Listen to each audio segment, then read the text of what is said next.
Hi guys, so kamusta? And today, meron tayong binili na bagong sapatos and i-unbox natin siya. First time ko na bumili online and binili natin siya sa Nike Store. And ito na siya, dumating na. Papakita ko sa inyo yung bagong sapatos na binili natin. So guys, let's go!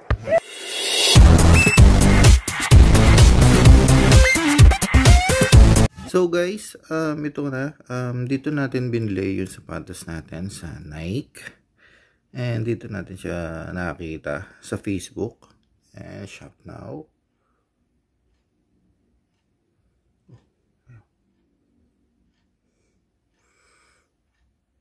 And then, ayan. So dito natin siya nakita and dito natin siya chinek out. Sa Nike.ph. Ayan. So dito natin siya binili. Sinubukan lang natin bumili dito.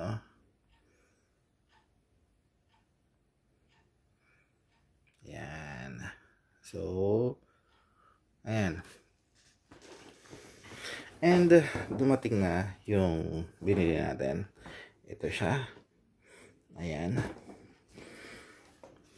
And buksan natin. Ayan. So yung box niya, ayan, galing siya sa Singapore and nabayaran na rin siya, pinadala siya sa atin. Ayan.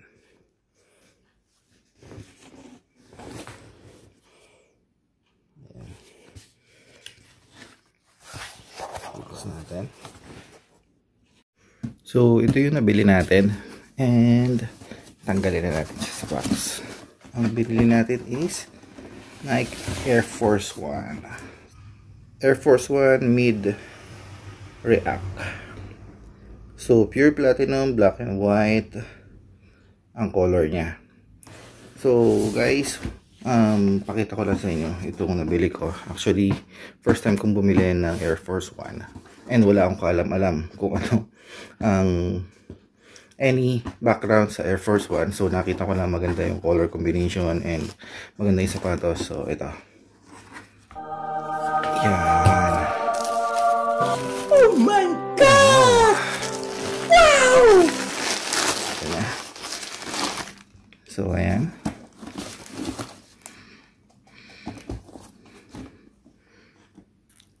Oh, diba? So, pure platinum siya, black and white.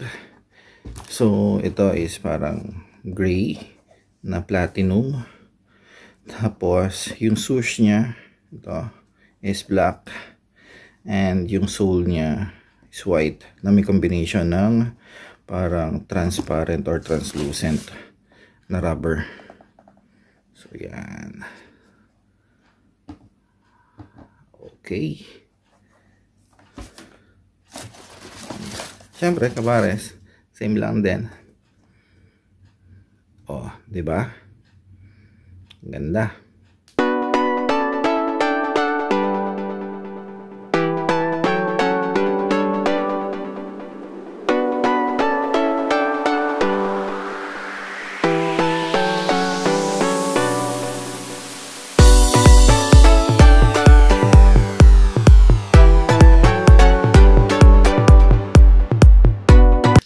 Isusuot natin to and sasabihin ko sa inyo kung komportable ba siya sa paa.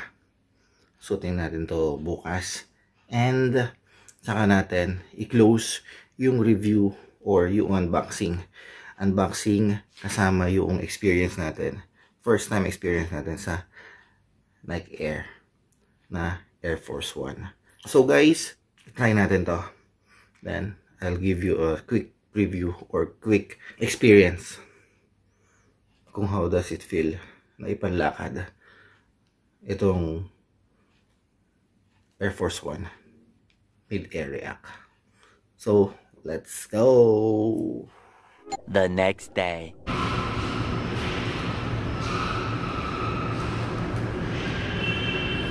Morning guys.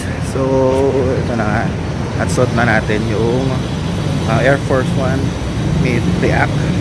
And first impression, first experience, komportable siya sa paa. Ayan siya.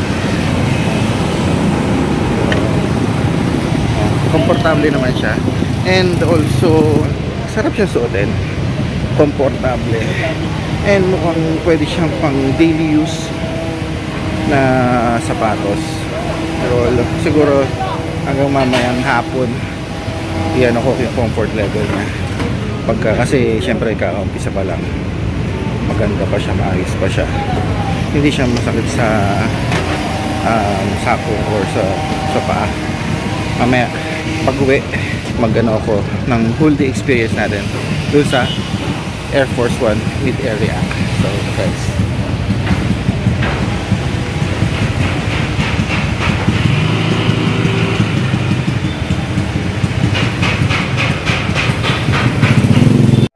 One shift later.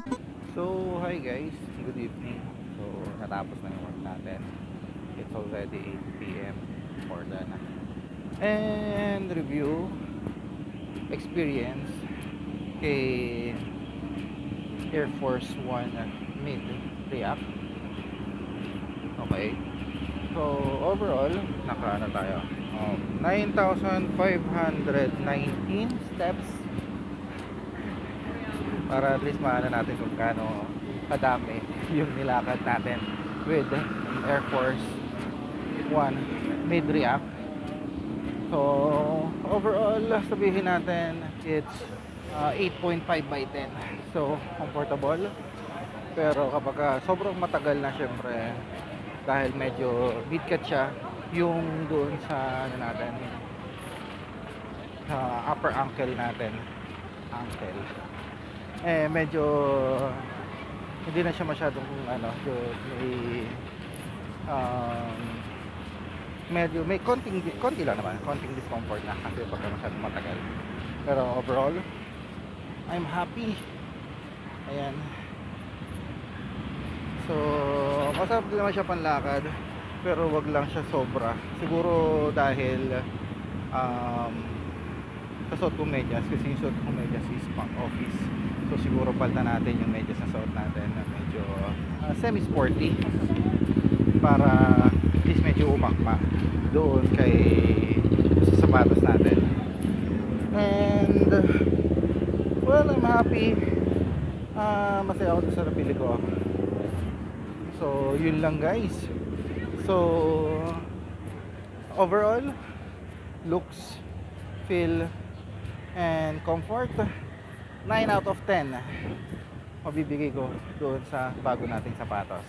So guys, thank you for watching. So kung bago ka lang sa channel ko, sana naman please like, share, and subscribe, and also hit the notification bell para sa mga susunod natin video, ma-update rin kayo. So thank you guys for watching. God bless, stay safe, and see you in our next video. Bye.